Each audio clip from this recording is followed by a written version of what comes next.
The next question is, what is meant by human resource management? This is a basic one to know about HRM. The HRM is the management of the people working in an organization. It is subject related to the human. For simplicity, we can say that it is the management of humans or people.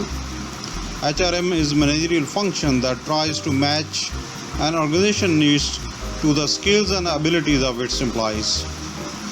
Moreover, human resource management is responsible for how people are managed in an organization.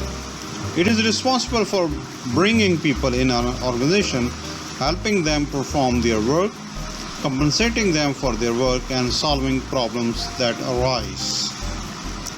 Goal info for you, that is aims for psychological content, and moreover you can contact for help and guidance in psychology, sociology, education and HRM areas for the CSS, PMS, A-level, AS level and all graduates and undergraduate courses, classes for university and board, national and internationally, like Cambridge, Edexcel, AP Test, etc.